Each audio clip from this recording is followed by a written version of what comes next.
كابتن، وضع حرج، توقيت صعب، كيف تنظر للمهمة؟ هل تعتبر مجازفة؟ نعم، بسم الله الرحمن الرحيم. اللي تفضلت به، نعم الوقت ضيق جدا،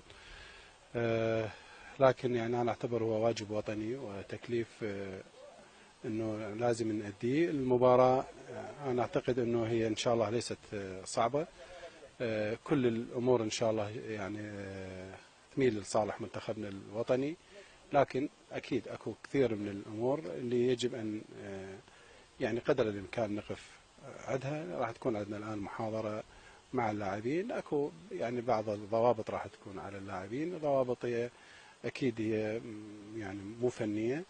الكل لازم يكون باتجاه واحد، يعني الكل مع يعني أولا الإخوان الإعلاميين، المواقع، الكل لازم يساندنا بالمباراة القادمة، لأن هي مباراة للعراق مو لشخص معين.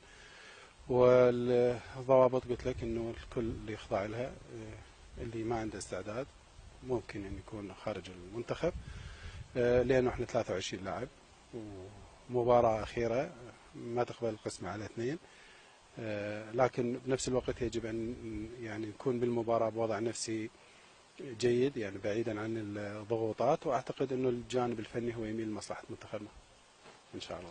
نفسيا وضع اللاعبين متأثر بعد التعادل مع تايلاند، كيف راح تعمل على هذا الموضوع؟ يعني اكيد هاليومين احنا هذا واجبنا، انه اولا شلون نصل بالفريق بالتشكيل اللي ممكن انه ان شاء الله نعبر المباراه، وهذا الشيء المهم.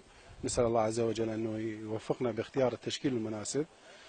الجانب الاخر هو الجانب النفسي. انا اعتقد لاعبين يعني لهم خبرتهم، لاعبين متمرسين. هذا الموضوع يعني المفروض انه يكونون يجاوزوه بطريقه يمكن اقل من اللاعبين اللي قد يكونون بالمنتخب الاولمبي او بالفئات السنيه الاقل.